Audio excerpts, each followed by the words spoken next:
November 2, 2026, barangay at SK election. Sa totoo lang po, hindi po kalabisan yan. Yan po ay ineksakto lang ang termino ng mga barangay officials at SK na 3 years po. Kung matatandaan po natin, 2 years lang po sila ngayon. Kaya pagbigyan na natin sila.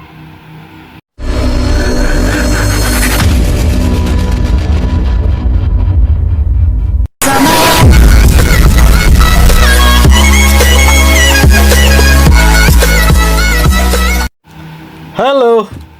Magandang umaga mga kapobre. Sa ating mga nagpupugian dyan na mga tagapagsubaybay at nagagandahan na mga dilag. Magandang umaga sa inyong lahat. Araw ng Sabado po ngayon. Pizza 13 na ng Setyembre mga kapobre. Panibagong araw, panibagong biyaya, panibagong pag-asa. Of course, panibagong vlog mga kapobre.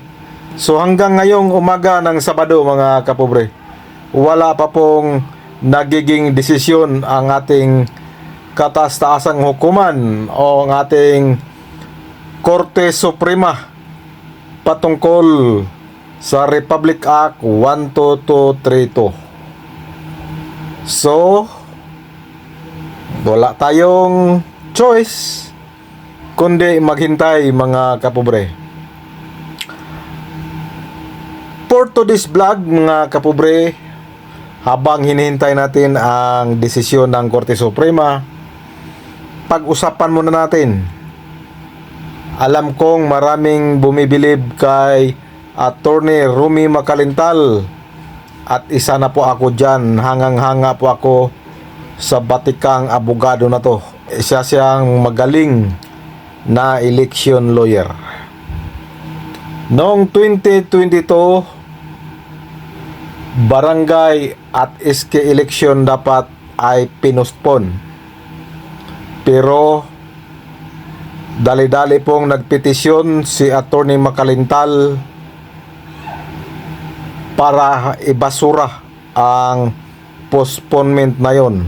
At dahil nga sa magaling at maganda ang kanyang argumento, ay kinatigan po siya ng Korte Suprema at sa awa ng Diyos, dineclare po na unconstitutional ang postponement noong 2022 barangay and SK election.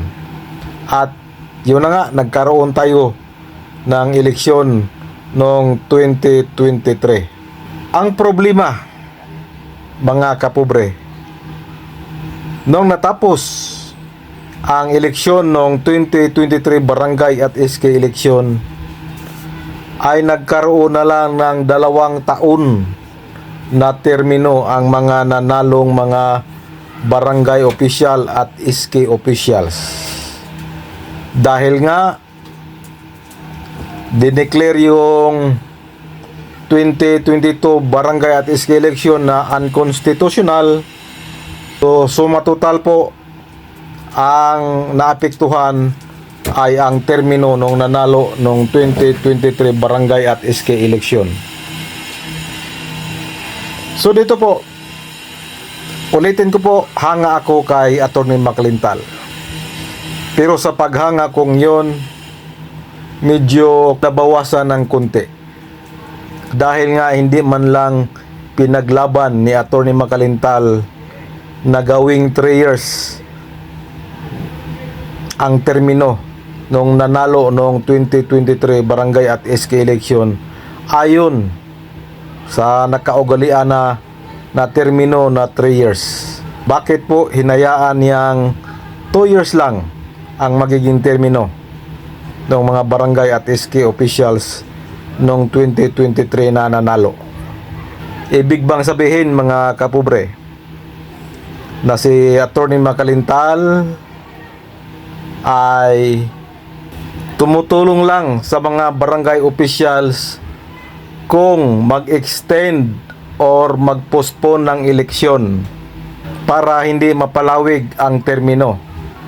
Samantala kung kulang ang termino ay okay lang po sa kanya.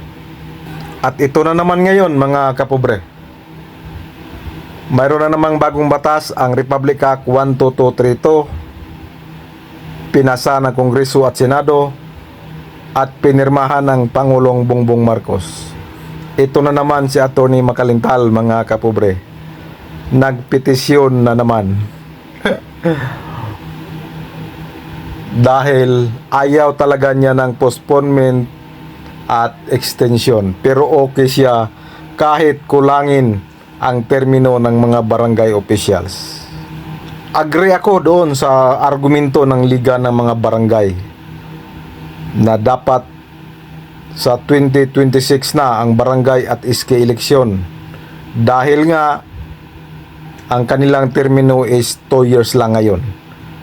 At kung madagdagan sila ng 1 taon ay nararapat lang po yon dahil yun po ang nakaugalian na 3 years talaga.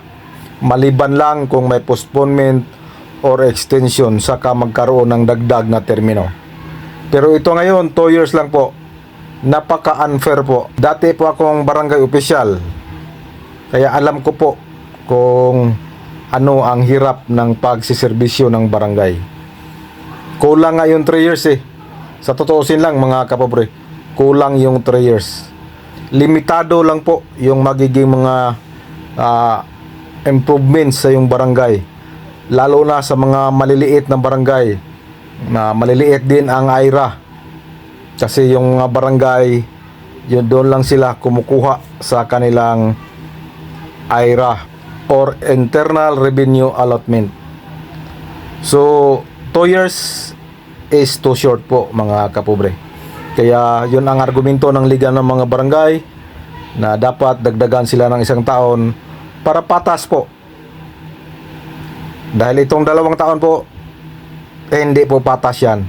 Kaya sana naman maisip po ni Atty. Makalintal na yung 2026 na nakatakdang eleksyon natin sa barangay at SK eleksyon ay hindi po kalabisan yon.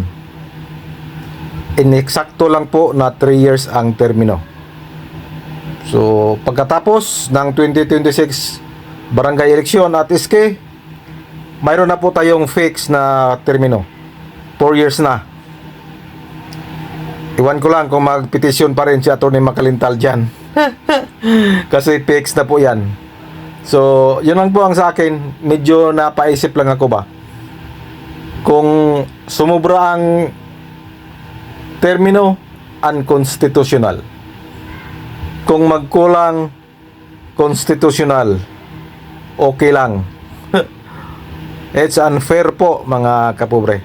Again, isa lang po akong private citizen at yun po ang aking nakikita at yun po ang aking opinion. Respeto ko po kung ano ang inyong mga opinion. Kanya-kanya tayo ng opinion. Respeto na lang natin. Okay? Hanggang dito na lang. This is your Pobreng Mapala Vlog. Bye-bye and God bless.